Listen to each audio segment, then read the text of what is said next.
I'm your host, Cassandra Bodzak, and this is live every Monday at 10 a.m. on Substack.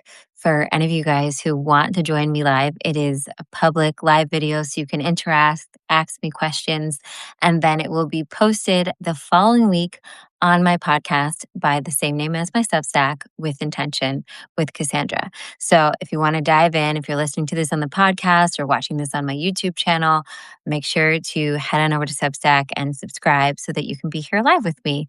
And like I said, we're usually on Mondays. This week, I was actually feeling very sick yesterday. I've been battling a bit of a sinus infection. So we're here today on Tuesday, and we're talking about something that I think affects a lot of us. And it's when rejection actually shakes our faith. And having 10 years as a manifestation and spiritual coach, before, right now, like really focusing on acting and my creative dreams, I have seen over the years that this is the same thing that also has shooken so many of my clients that we've worked on together. And I think when you're pursuing any sort of grand ambition, we can have these moments and they're bigger than like regular rejections, right? A regular no, a regular, I'll just describe it like as an actress, right? There's like a routine, you kind of do your auditions, you send it off, you surrender it. And sometimes it's a yes, sometimes it's a no. But I think in whatever field we're in, we get pretty comfortable with the logical no. And we know like what the situation is. And we keep on moving on, right? And that's what we need to do to keep on going on. I had a situation that happened to, I would say, more my family than me, but very close to me this past weekend where we were all just so sure that this opportunity was aligned. And it felt like, you're getting all the green lights, you're getting all the signs, like the ducks are in a row, like you're getting that really good feeling, like, oh, this is just happening, right? And I think this is especially hard for those of us that, feel spiritually connected, right? We feel like that we resonate with connecting to our intuition. We resonate with like seeing the synchronicities and all of that. And so when we feel like we're getting all these like kind of green lights, like, okay, all these like things or pieces are falling into place. And then it feels like someone like blindsides us or the rug is ripped out from under us or something, a lot of times I think in these situations, it's like the math doesn't even math. And we're like, wait, like I was getting all of these good feelings for it and I was getting all of these good signs, and then it didn't happen. I don't know if any of you guys watching live can relate to that, but I certainly can. Like I said, it's hot and fresh off something that happened with my family just the end of last week. But I've also talked to numerous clients about this over the years. And the reason I think these kinds of rejections or these kinds of like redirections, of course, that's ultimately what they are, right?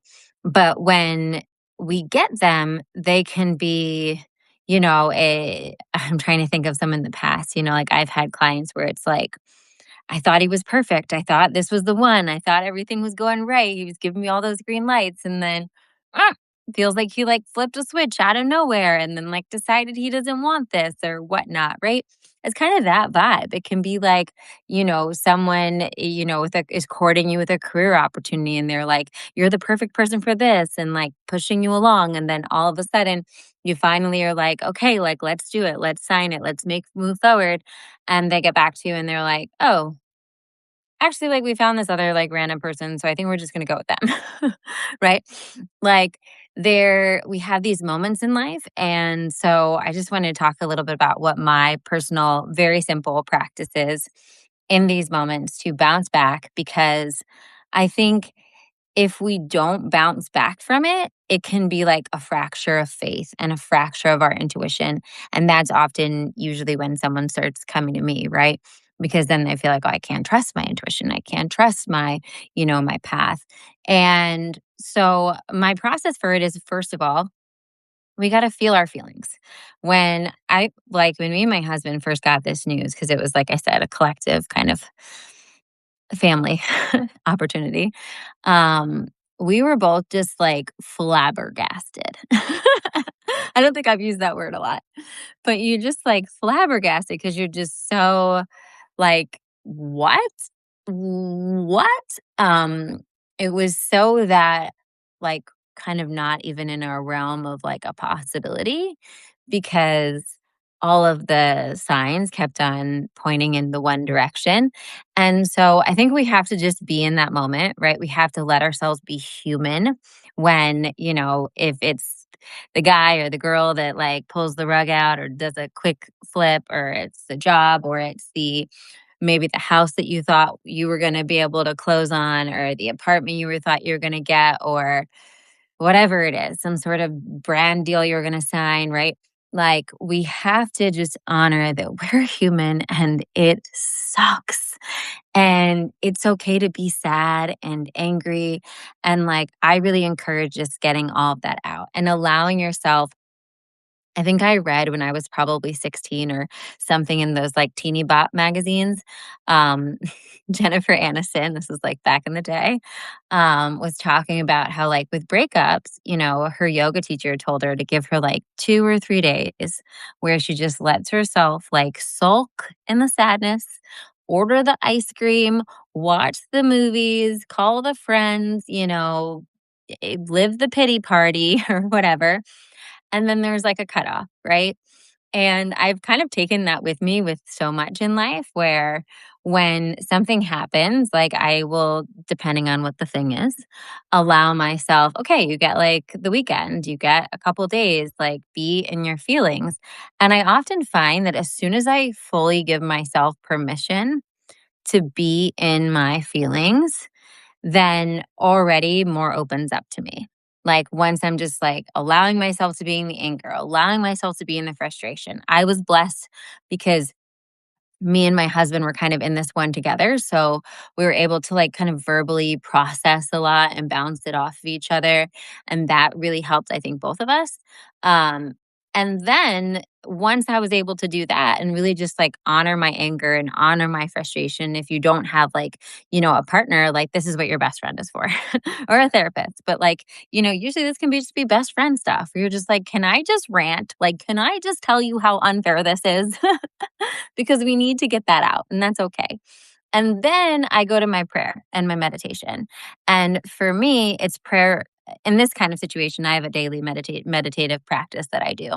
But for me, this is like a very active prayer process now, because then you go into that space of saying, okay, I've expressed all my feelings. I'm feeling my feelings. I know what it is. It doesn't mean they're going to go away, right? But then instead of just like my anger comes out, I've already vocalized it. I've already told someone that I trust, that cares about me, why I feel like this is unjust.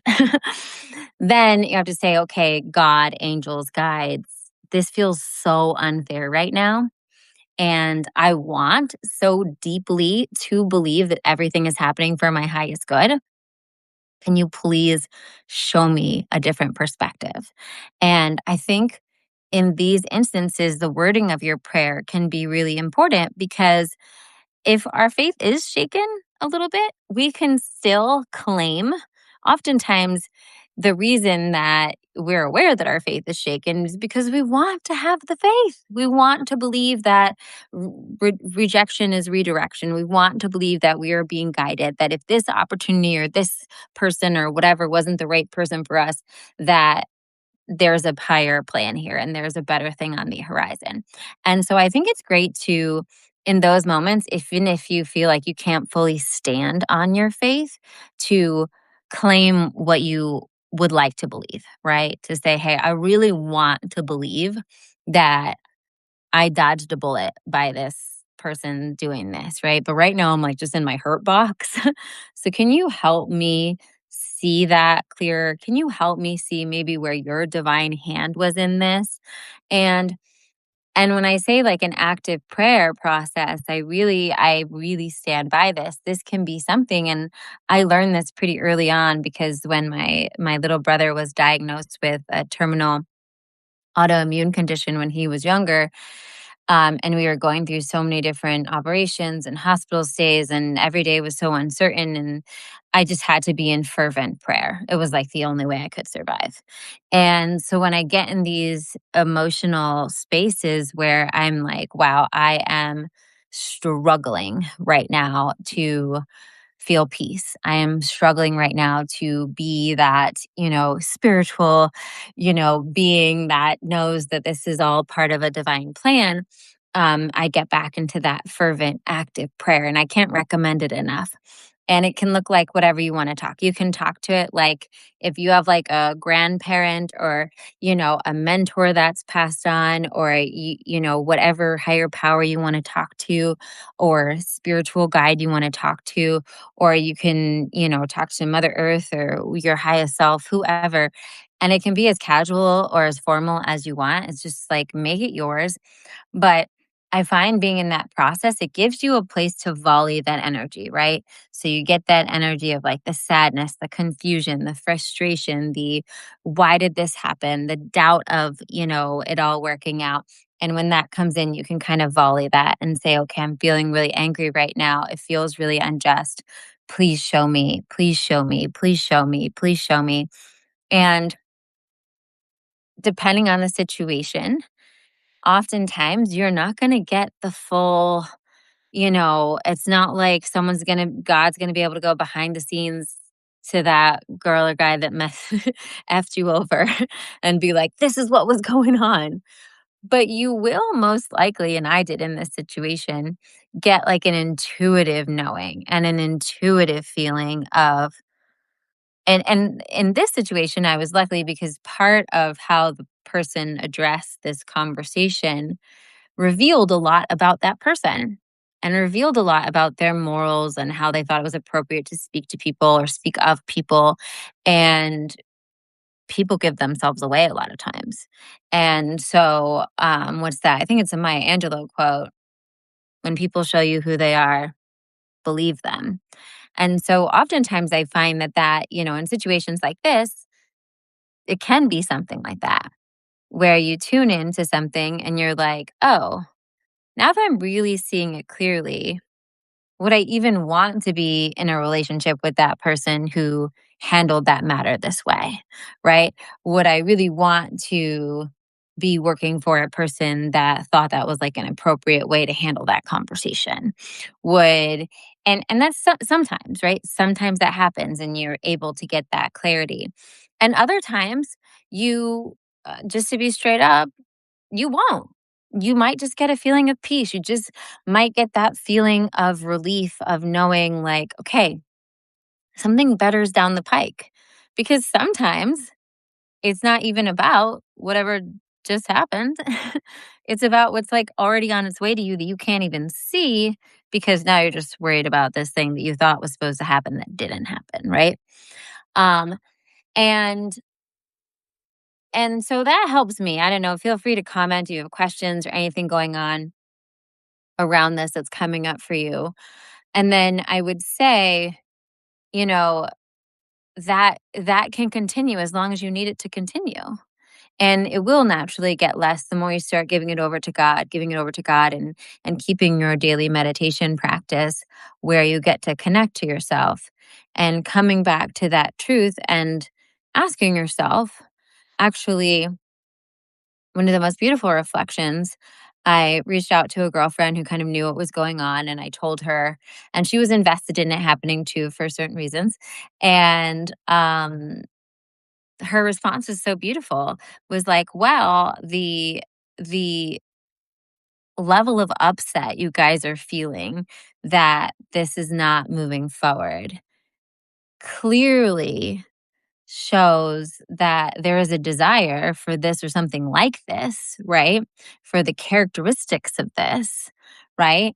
And that in and of itself is information, right? And so sometimes we get to that part and we're getting all the green lights and we're getting all the signals because we're meant to go on that journey and we're meant to see it through and we're meant to see all the good things. And I've seen this in a lot of my girlfriends too, where, they're ready to like meet someone and they'll meet someone, they have this, this, and this. and it like helps them open up to a new level of receiving and a new level of this is possible. And then for whatever reason, that person may not go the distance, right? And it doesn't mean that the whole thing was a wash because just being on that journey for that relationship or that opportunity or that whatever the decision was to be made opened up new desires in you, maybe awoken desires you didn't know you had, awoken new levels of possibility that you didn't know you had. Um, I think you, in the acting world, I'll bring it back to, it's so common to get, you get callbacks and then you could go to producers and then you could go to network and there's so many steps you have to go to actually book something officially. And so even in each of the steps that you are on the way, if you don't make it the whole way, it builds your confidence. Because if you're like, oh, like I'm like I regularly get called back, then that automatically just shifts your level, right? If you automatically like, oh, this is like I only date this caliber of people that communicate like this and treat me like this and da da da da or whatever, then great. That automatically up levels you into that thing. And then you're just that one step away from the next thing happening. So I hope this was helpful. I wanted to talk about this week because, like I said, it was like hot and fresh, and I was just moving through it. And I know it's something that comes up at different times for all of us, but I don't think anybody escapes it on this journey.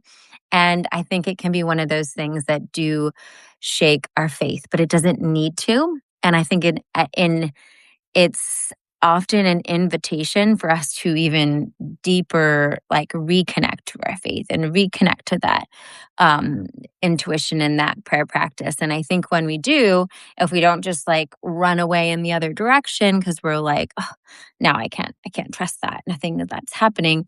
But if we're not like staying in our meditation practice and staying in our prayer and like doing our journaling and just being in that connection, it's very hard for us to get that clarity and that peace. And ultimately in life, when we're manifesting big things, if it's our creative dreams, career ambitions, if it's love or family or travel or whatever beautiful, glorious things we want for our life, we're going to go on a journey. And there are going to be times where we might think we're like, boom, boom, boom, that's going to happen. And it doesn't happen. And if we can just use those stepping stones to build us towards what we know we want, instead of letting them disconnect us and set us back. I think it just behooves us. Last thing I'll end with right now, because I do think it's one of my favorite things, and I mentioned it when I shared briefly on Instagram today, is that one of my things I always like to remind myself of when it comes to divine intervention is that if one plus one didn't equal two, if especially in those situations where you're like, this doesn't really make sense, or like everything should have gone off as planned, right? And then it just doesn't, right? If like you're just feeling in that it doesn't add up, right? I always feel like that has to be spirit, that has to be the divine hand. Because if it made sense and it still didn't happen, then there was some sort of, in my opinion, divine intervention that was saying, like, okay, I know that this very much could happen and it like makes sense that it would, but I'm going to save that person for something else. Or I don't actually think that's in their highest good. Or, that person's not actually the best fit, even though like it would make sense. Right. I often think in that, like the zone of the illogic is where so much magic happens. And that's when we have that like Deus ex machina, like in the plays of olden days, where like God comes down and like grabs you and like moves you into another place. Um, so I always try to think about that as well in these situations. Well, thank you for joining me for another coffee before call time. I hope that this was helpful. Like I said, I make these free live on my Substack. They'll regularly be Mondays at 10 a.m. Thanks for bearing with me this week while I was sick on Monday.